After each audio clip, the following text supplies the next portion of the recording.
नाम की महिमा। आप सबों को इस आराधना में स्वागत करते हैं। प्रभु आप सबों को आशीष देवे। इस महीने के आखिरी रविवार में भी परमेश्वर के सम्मुख पर आने के लिए प्रभु ने अनुग्रह किया है, हमारे सारे जरूरतों को पूरा किया है। वो परमेश्वर महान परमेश्वर है। Hallelujah, hallelujah. हमारा परमेश्वर महान परमेश्वर और सामर्थी है। वो हमसे प्रेम करने वाला परमेश्वर है। वो आपके जीवन पर छुटकारा और चंगाई देने वाला परमेश्वर है। प्रभु हमें जीवन पर बड़े कार्य करते हैं। हालेलुया।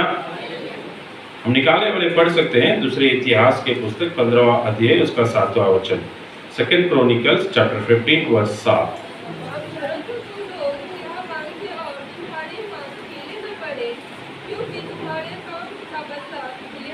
परंतु तुम लोग हियाव बांधो और तुम्हारे हाथ ढीले ना पड़े, क्योंकि तुम्हारे काम का बदला मिलेगा। Hallelujah, hallelujah. परमेश्वर का वचन यहाँ पर कहा जाता है, यहूदा का राजा आसा के पास आकर बताया जाता है कि परंतु तुम लोग हियाव बांधो और तुम्हारे हाथ ढीले ना पड़े, क्योंकि तुम्हारे काम का बदला मिलेगा। Hallelujah, hallelujah. आज मैं आपके सम्मुख पर खड़ा हूँ। ये प्रभु का अनुग्रह है, परमेश्वर का कृपा है, परमेश्वर का इच्छा है। एक्चुअली मेरा प्लान, मैं पिछले हफ्ते पूरे हम जम्मू में थे। पिछले रविवार रात को निकले थे सेवकाई के लिए, वहाँ पर नए सेवा शुरू करने के लिए और मीटिंग्स के लिए। तो हमारा टिकट जो पहले हुआ था वो रविवार रात का वहाँ से टिकट हुआ था जम्मू से, जो सोमवार सवेरे आएगा। परंतु मेरे मन पर कैसा भी शनिवार रात को आ जाना कर हम कोशिश कर रहे थे। बहुत कैसा भी कोई सा गाड़ी मिलेगा क्या कर। तो अचानक से हमने बुधवार को चेक करा, गुरुवार को चेक कर रहा था, तो शनिवार सवेरे एक ट्रेन पे वेटिंग लिस्ट था, कंफर्म होने का चांसेस था। तो हमने तुरंत क्या करा, संडे रात का टिकट को कैंसिल करें और सैटरडे सवेरे का गाड़ी का टिकट डाले। और हमें गाड़ी टिकट कंफर्म भी हुआ, अच्छा से भी हुआ। कल रात तक हम घर पहुंच गए थे। Hallelujah, hallelujah. नहीं तो आज मैं यहाँ पर नहीं था होगा। तो परमेश्वर का इच्छा है और प्रभु हमें बहुत ही अद्भुत रूप से वहाँ पर लेकर गए। जम्मू के आगे कटरा कर एक जगह है, बहुत लोग जानते होंगे, माता वैष्णो देवी। क्या है, वैष्णो देवी का बहुत बड़ा एक मंदिर है। उस जगह पर हम एक रात को रुके थे। वहाँ पर एक कलीसिया है। एक कलीसिया पूरा एक दिन का प्रार्थना वहाँ पर करने के लिए सवेरे 10 बजे से शाम को 6 बजे तक एक कलीसिया में हम लोग लगभग 15-12 परमेश्वर के दास लोग थे। हम वहाँ पर पूरे सवेरे 10 बजे से 6 बजे तक पूरे दिन हम लोग खाना खाए बिना फास्टिंग के साथ वहाँ पर प्रार्थना करें कि परमेश्वर हमारे देश पर चंगाई दे, हमारे देश को आशीष करे और उस जगह को आशीष करे। प्रभु की कलीसियाओं की स्थापना होने के लिए हम प्रार्थना करें। जब हम प्रार्थना करते हैं परमेश्वर बड़ा कार्य करता है। Hallelujah, hallelujah. हमारे यात्राओं को परमेश्वर ने सुरक्षित किया। जाने के समय पर हमारा गाड़ी लगभग 13 घंटा लेट था, फिर भी हमें परमेश्वर लेकर गए, वहाँ के सेवकायों को पूरा करने के लिए कृपा किया और वापस आने के लिए भी अनुग्रह किया। इसके लिए हम धन्यवाद करते हैं। आपकी प्रार्थनाओं के लिए हम धन्यवाद करते हैं। यहाँ पर परमेश्वर का वचन कहता है तुम्हारे काम का बदला मिलेगा। हालेलुया। जो मेहनत हम करते हैं, जो कार्य हम परमेश्वर के लिए करते हैं, वो कभी भी क्या नहीं होता है, व्यर्थ नहीं होता है, बेकार नहीं होता। हम बहुत से समय पर सोचते होंगे मैं ये काम करता हूँ, पास्टर जी मुझे शाबाशी नहीं देता है, मुझे गिफ्ट नहीं देता है, अरे मेरे को कुछ भी नहीं बताता है, अरे मेरे माता पिता मुझे शाबाशी नहीं देते हैं, मेरे काम पर मेरे मालिक मुझे शाबाशी नहीं देता है, मुझे इनाम नहीं देता है। अगर हम बहुत समय पर सोचते होंगे, तब हमें इनाम नहीं मिलता तो हम क्या हो जाते हैं, तो जरा दुख हो जाता है। सबको ऐसा ही है ना, ढीला पड़ जाता है, ढीला पड़ जाता है, दुख हो जाता है। अभी आप एक कंपनी में कहीं पर आप काम करते हैं, आपके कंपनी में आपको इंक्रीमेंट नहीं दिया तो वो क्या करता है, ठीक से काम नहीं करता है, उसको मज़ा नहीं आता। वो पहले का जैसा काम करता है, पहले का जैसा क्या नहीं करेगा, हम नहीं करेगा। वो सोचेगा अरे क्या इंक्रीमेंट है, क्यों मैं काम करूँ, ऐसे ऐसे आके जाएगा। बहुत से समय पर हमारे जीवन पर भी इसी प्रकार रहता है, सेवकाई में भी इसी प्रकार, आत्मिक जीवन पर भी इसी प्रकार। हम कलीसिया आते हैं, वो मेरा जीवन पर ऐसा उतना कुछ बड़ा बदलाव नहीं आया, मैं क्या करूँ, मैं क्या करूँ, चलो रहने दो, ऐसा कर सोचते हैं। परमेश्वर का वचन कहता है आप लोगों से, तुम लोग हियाव बांधो। आप लोग क्या करो, हियाव बांधो, हिम्मत रखो। आप लोग क्या करो, हिम्मत रखो और तुम्हारे हाथ ढीले ना पड़े। तुम्हारा हाथ क्या नहीं करना चाहिए? ढीला नहीं पड़ना। हमारा जीवन पर हमें ढीला नहीं पड़ना चाहिए। हमारा हाथ कभी भी क्या नहीं करना चाहिए? ये हाथ जो परमेश्वर के लिए काम करता है ना, जो परमेश्वर के लिए देता है, परमेश्वर की स्तुति करता है, परमेश्वर के लिए जय जयकार करता है, ये कभी क्या नहीं करना चाहिए? ढीले नहीं पड़ना चाहिए। जरा मन पर दुख रहेंगे तो हम हाथ उठा के भी हालेलुया नहीं बोलेंगे। आराधना करने के समय पर क्या करेंगे? ऐसे खड़े रहेंगे। हमारा हाथ क्या करता है? ढीला पड़ जाता है। कभी हमारा हाथ क्या नहीं करना चाहिए? ढीला नहीं पड़ना चाहिए, क्योंकि हमारा जो काम है, जो परमेश्वर के लिए हम करते हैं, उसका जरूर हमें क्या मिलेगा? बदला मिलेगा। Hallelujah, hallelujah. यहाँ पर आसा नामक एक राजा है। क्या राजा का नाम क्या है? आसा। ये यहूदा देश का एक राजा था। इसके पहले के राजा को आप देखेंगे तो दाऊद के बाद, सोलोमन के बाद जो राजा लोग आए थे, उन लोग सबको परमेश्वर के नजर पर बुरा काम करे थे। वो बुरा काम करते थे, अन्य देवताओं का पूजा करते थे, बहुत गलत गलत काम सारा करते थे। परंतु ये राजा जो आसा राजा था, ये परमेश्वर का भय मानना चाहा था। ये एक अलग था। देश के सारे लोग एक तरह का गलत कार्य करता है, परंतु राजा क्या करना चाहता है? अच्छा कार्य करना चाहता है। वो सच्चाई से जीना चाहता है, बुरा नहीं करना चाहता है, देश के लिए भलाई करना चाहता है, परंतु इसका मदद करने के लिए, साथ देने के लिए कोई नहीं रहने के कारण ये उदास हो गया था। उसी समय पर परमेश्वर का दास अजरिया नामक एक परमेश्वर का दास आसा के पास आकर कहता है कि तुम्हारे काम का तुझे क्या मिलेगा? बदला मिलेगा। परमेश्वर जरूर हमें क्या करने वाला है? हमारे काम का बदला मिलेगा। हालेलुया। आपका काम कभी भी व्यर्थ नहीं होगा। आमीन। कितना जन विश्वास करते हैं? आमीन। आपका काम कभी भी व्यर्थ नहीं होगा। जो लाभ आपको मिलना है वो जरूर क्या करेगा? मिलेगा। आपको क्या नहीं करना चाहिए? ढीला नहीं, छोड़ो इसको छोड़ देंगे, हम दूसरा काम पे जाएंगे, नहीं तो उधर पे चले जाएंगे, ऐसा नहीं। आपका मेहनत आप करते रहिए, परमेश्वर पर विश्वास रखते रहिए। आप करते रहने के समय पर आपका काम का बदला आपको जरूर मिलेगा। वो दुगना गुना देने वाला परमेश्वर है। कभी कभी देरी से आने से भी वो भरपूर कर हमें क्या करता है? देने वाला। इसीलिए मेरे प्रिय भाई बहन, यदि मेरे युवक भाई बहन पढ़ाई कर रहे हैं, अच्छा से पढ़ाई करो और मेहनत कर पढ़ाई करो। आपका मेहनत का फल आपको जरूर मिलेगा। जो नौकरी कर रहे हैं और पढ़ो, अच्छा से काम करो, आपका मेहनत का फल आपको मिलेगा। जो बिजनेस चला रहे हैं और मेहनत करो, परमेश्वर आपका बदला जरूर मेहनत का फल देने वाला है। आपका जो कुछ भी काम है उस पर परमेश्वर पर विश्वास रखकर, भरोसा रखकर आप करते रहिए। परमेश्वर आपको करने वाला परमेश्वर है। हमें क्या करना चाहिए? आसा राजा क्या करा? आसा राजा क्या 3 कार्य वो करता है परमेश्वर के हाथों से आशीर्वाद पाने के लिए। उसके जीवन पर वो 3 कार्य करता है। उसके जीवन पर वो लाभ पाने के लिए, प्रतिफल पाने के लिए, उसके काम का बदला मिलने के लिए वो 3 कार्य करता है। पहला कार्य क्या करता है? पढ़िए दूसरे इतिहास का पुस्तक 14 अध्याय उसका 3रा वचन और 5वां वचन।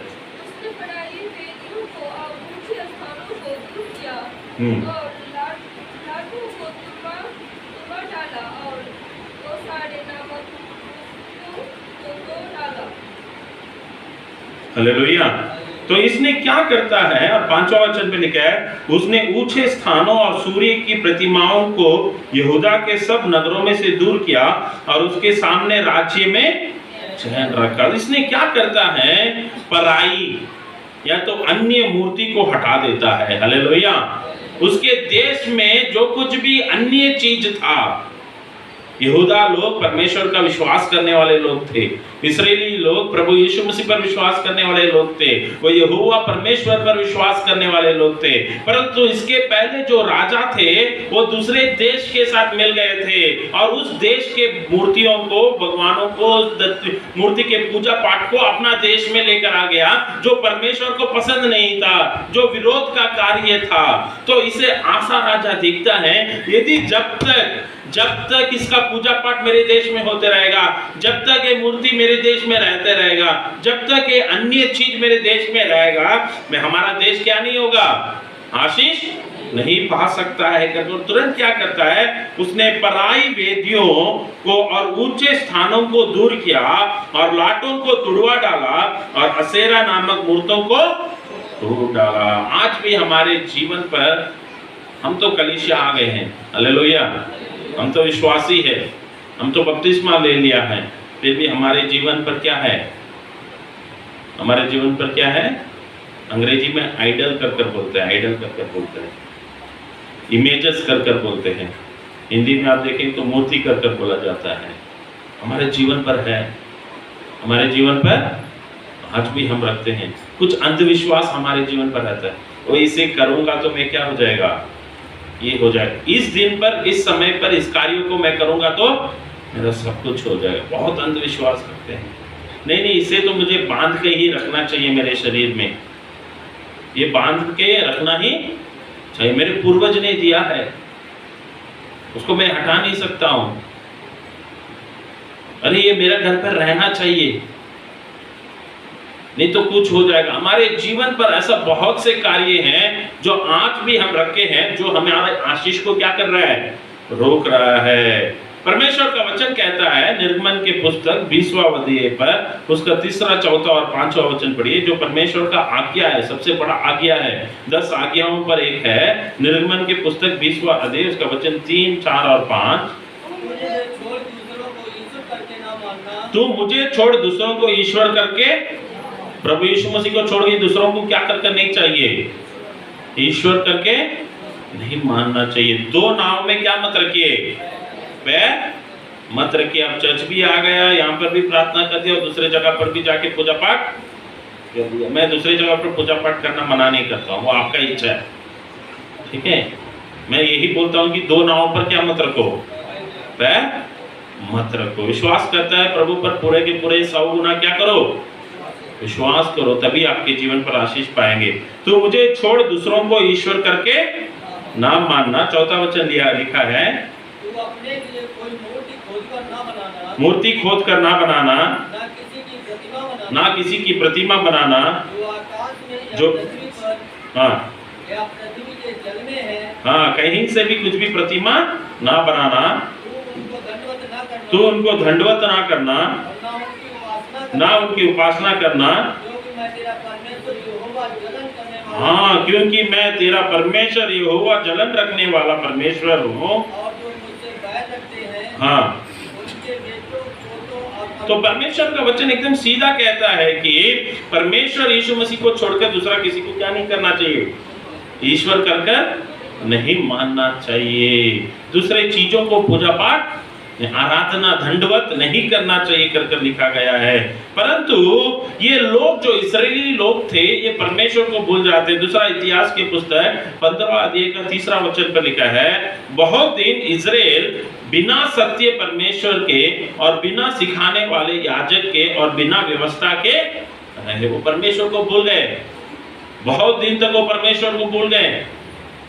उनको सिखाने वाला कोई याजक नहीं था। सत्य परमेश्वर को क्या कर दिए, बिना सत्य परमेश्वर के, बिना सत्य परमेश्वर के। उनके घर पे सब कुछ था, उनके देश में सब कुछ था, परंतु वो सत्य सच्चा परमेश्वर नहीं था। परमेश्वर आज हमसे कहता है कि हमें सच्चा परमेश्वर रहना बहुत जरूरी। इसीलिए आसा राजा क्या करता है, 15वां अध्याय का 8वां वचन पर लिखा गया है, जब आसा ने ये वचन और ओदेद नबी की नबूवत सुनी, तब उसने याव बांधकर यहूदा और बिन्यामीन के सारे देश में से और उन नगरों में से भी जो उसने इब्राहिम के पहाड़ी देश में ले लिए थे, सब घिनौनी वस्तु दूर की और यहोवा की जो वेदी यहोवा के ओसेरे के सामने थी, उसको नए सिरे से बनाया कर लिखा गया है। उसने जो कुछ भी अन्य चीज था दूर कर परमेश्वर का कलीसिया बनाता है। 16वां वचन पर लिखा है, आसा राजा की माता माका, जिसने असेरे के पास रखने के लिए एक घिनौनी मूर्त बनाई, उसको उसने राजमाता के पद से उतार दिया और आसा ने उसकी मूर्त काट कर पीस डाली और किद्रोन नाले में दी। यहाँ पर आसा का जो माता थी ना, आसा राजा की माता मका, ये भी अन्य देवता को मानती थी। इसीलिए राजा क्या करता है, उसके माता को भी उस पद से बाहर हटा देता है, उस पद से बाहर निकाल देता है और उस मूर्ति को जलाकर पानी में डाल देता है। जो कोई भी हो हमारे जीवन पर, आसा राजा अपने माता, जो उनका वहां पर लिखा गया ना, जो उनका क्या पद में थी, राजमाता के पद से, राजमाता के पद से हटा देता है। वो जानता है कि परमेश्वर के बिना हमारे जीवन पर कुछ भी नहीं हो सकता है। वो जो कोई भी हो, परमेश्वर के आशीष के लिए विरोध है, वो सारी चीजों को हटाने के लिए वो तैयार था। जब वो करता है, जब भी उसके जीवन पर आशीर्वाद पाता है। उत्पत्ति के पुस्तक 35वां अध्याय के दूसरे वचन पे एक कार्य लिखा गया है, उत्पत्ति 35:2। तब याकूब ने अपने घराने से और उन सबसे भी जो उसके संग थे कहा, तुम्हारे बीच में जो पराये देवता हैं उन्हें निकाल फेंको और अपने अपने को शुद्ध करो और अपने वस्त्र बदल डालो। याकूब के बारे में आप देखेंगे तो याकूब अपने भाई को धोखा देके अपने मामा का घर भाग जाता है, वहां पर रहता है, वहां पर बहुत कमाता है, बहुत कमाता है, शादी होता है, बच्चे हो जाते हैं, वापस अपना घर आता है, बहुत संपत्ति के साथ आता है, मगर उसके जीवन पर शांति नहीं था। पैसा तो है मगर उसके जीवन पर एक आशीर्वाद नहीं था, एक बेचैन था। सोचता है क्या गलती है, तो अपने परिवार को बुलाता, अपने पत्नियों को और बच्चों को बुलाकर बोलता है कि तेरे पास कुछ भी मूर्ति है तो उसे अभी क्या कर दो, हटा दो। याकूब सब कुछ निकालता है, दूर करता है। उसके बाद ही याकूब का नाम इस्राएल कर बदलता है। उसके बाद ही उसके जीवन पर एक बड़ा आशीर्वाद आता है। मेरे प्रिय भाई बहन, आज के दिन पर परमेश्वर आपसे बहुत सिद्ध रूप से कह रहा है, आप कोई भी हो सकते हैं, आपको जानता है आपके घर पर क्या है, आपके जीवन पर क्या है जो आपके आशीर्वाद के लिए रोक रहा है, उसे हटा डालना बहुत जरूरी है। आपका काम का आपको फल मनता है, यदि आपके मेहनत के फल आपको जरूरी है तो सारे अन्य चीजों को दूर कर दीजिए।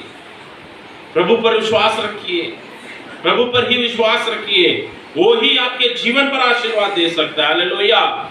परमेश्वर ही आपके जीवन पर क्या कर सकता है, आशीर्वाद दे सकता है। अन्य मूर्तियों को क्या करता है, हटाकर परमेश्वर को खोजने के लिए तैयार होता है। दूसरे इतिहास 14:4 में लिखा गया है, और यहूदियों की आज्ञा दी कि अपने पूर्वजों के परमेश्वर यहोवा की खोज करे और व्यवस्था और आज्ञा को माने। वो एक आज्ञा देता है, अब से तुम लोग क्या करना चाहिए, परमेश्वर यहोवा का ही खोज करना चाहिए, उनकी आज्ञाओं को क्या करना चाहिए, पालन करना बहुत जरूरी। परमेश्वर को खोजना बोलने से क्या होता है,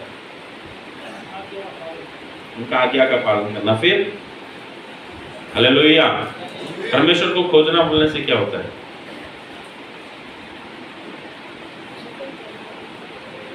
उनके पीछे चलना। हालेलुया, उनके आज्ञाओं को मानकर, उनके व्यवस्था को मानकर वो चाहने वाला जीवन हमें क्या करना चाहिए, जीना।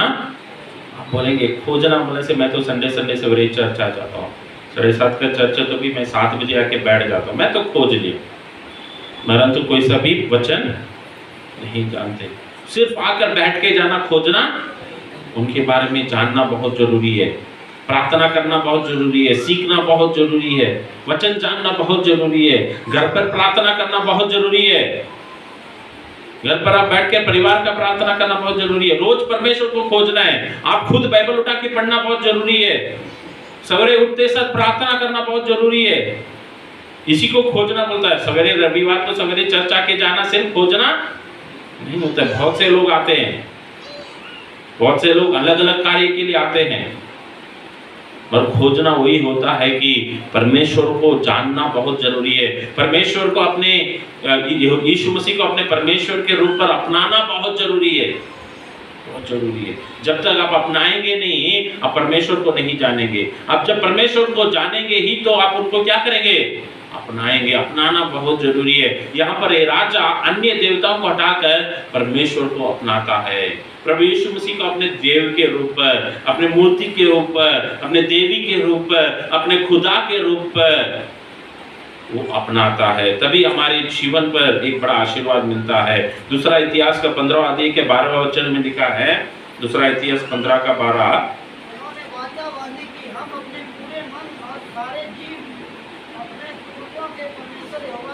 हाँ कैसा खोज करेंगे, वाचा बांधी। वाचा बोलने से क्या है, सिर्फ बोलना जो नहीं होता। वाचा बोलने से क्या होता, वाचा बांधी बोलने से अग्रीमेंट बनाया। हम लोग पेपर में लिख के लेते हैं ना, हम लोग ऐसी मुंह में कि उससे जमीन ले लेते हैं क्या, एक जमीन लेने जाते हैं तो क्या करते हैं, आप पैसा देते हैं तो क्या करते हैं, मुझे क्या करो, लिख के दो, मुझे क्या करो, लिख के दो, अग्रीमेंट बना के दो। वाचा बांधना बोलने से अग्रीमेंट बनाना है, प्रॉमिस करना है, वादा करना है। यहाँ पर वो सिर्फ मुंह में बोलने वाले नहीं थे, मुंह में बोलने वाला तो कल बदल जाता है। आज इसीलिए हम लोग क्या करते हैं, लिख के लेते हैं ना बहुत लोगों से। क्यों लिख के लेते हैं, क्यों लिख के लेते हैं? क्योंकि मुंह के शब्दों पर भरोसा नहीं है।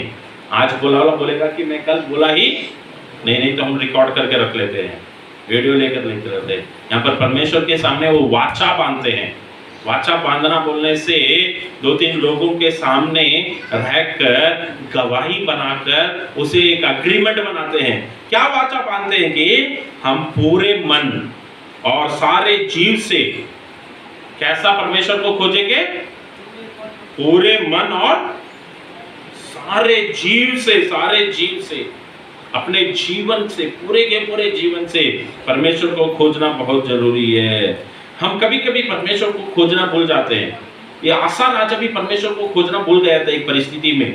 16 का 12 पढ़ेंगे तो, दूसरा इतिहास 16 का 12 पढ़ेंगे तो, अपने राज्य के 41वें वर्ष में आसा को पांव का रोग हुआ और वह रोग अत्यंत बढ़ गया, तो भी उसने रोगी होकर यहोवा की नहीं वैदों ही की शरण ली। हालेलुया। वो परमेश्वर से जरा दूर हट जाता है उसके बीमारी के समय पर, उसके तकलीफ के समय पर। आज हमें हमारा तकलीफ के समय पर परमेश्वर से क्या नहीं करना चाहिए, दूर हटना है। जब आसा राजा परमेश्वर से दूर होता है उसके जीवन पर नष्ट आ जाता है। हर एक परिस्थिति में हमें परमेश्वर को खोजना चाहिए। मत्ती 7 का 7 में क्या लिखा गया है, मत्ती 7 का 7 क्या लिखा है, मांगोगे तो मिलेगा, हाँ ढूंढोगे तो पाओगे। ढूंढोगे तो हम क्या करेंगे, पाएंगे। जब हम परमेश्वर को ढूंढते हैं तो हम क्या करते हैं, पाते हैं। हालेलुया। परमेश्वर को पाते हैं और परमेश्वर के हाथों से सारे आशीर्वाद को भी क्या करते हैं, हम पाने वाले होते हैं। इसलिए परमेश्वर को ढूंढना बहुत जरूरी है। भजन संगीत 34 का 10 में क्या लिखा गया है, भजन संगीत 34 का 4 और 10 पढ़िए।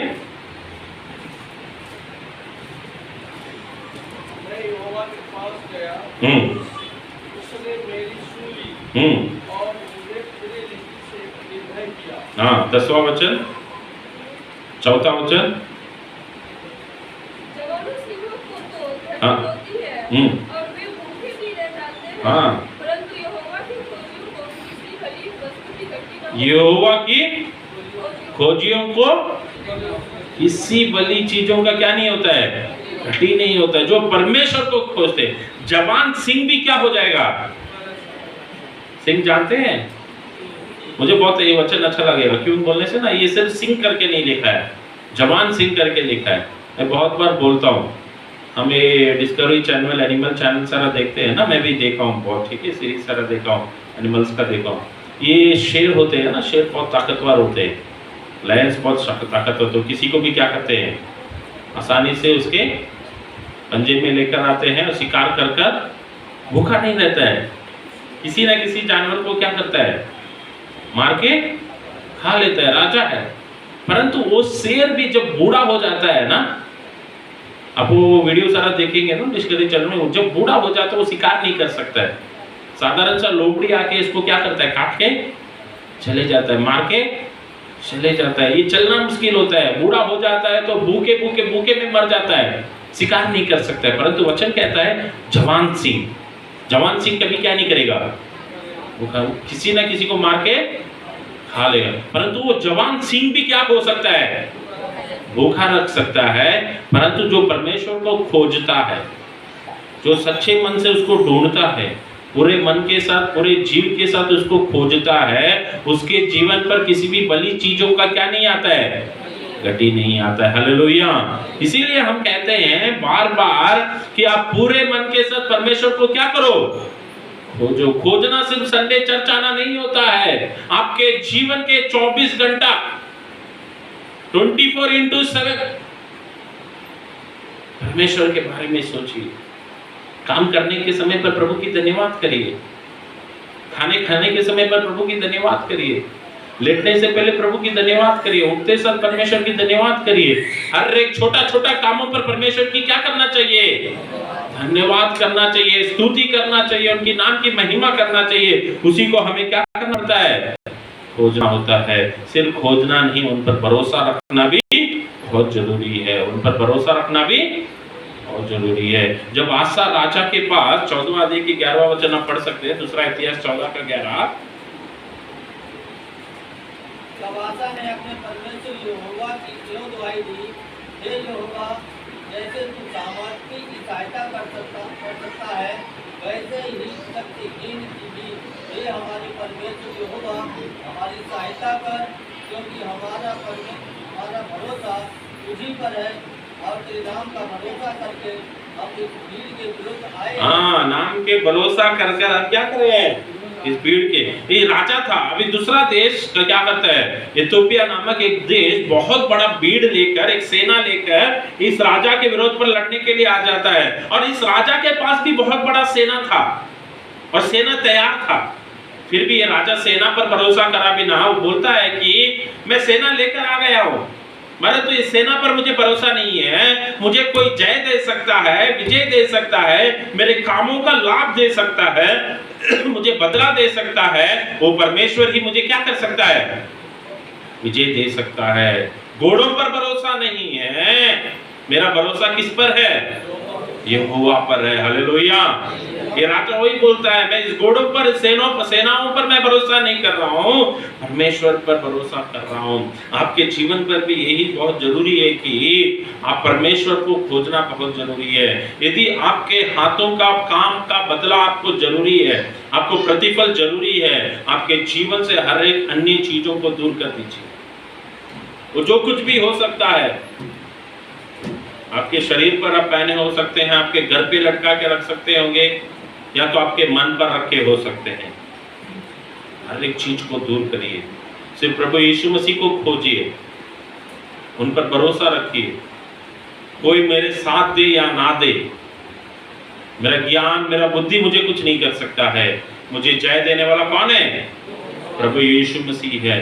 वो ही मुझे लाभ देने वाला है, वही मेरे काम का क्या करने वाला है? बदलाव देने वाला। इसलिए हे परमेश्वर के लोग, हियाव बांधो, अपने हाथ क्या मत करो? ढीला करो। आप हाथ को ढीला मत करो। परमेश्वर के लिए हाथ बढ़ाने के लिए, परमेश्वर की सेवा के लिए, परमेश्वर के काम के लिए, परमेश्वर के राज्य के लिए हाथ बढ़ाने के लिए कभी अपने हाथ को क्या मत करो? ढीला मत करो। उन पर भरोसा रखकर आगे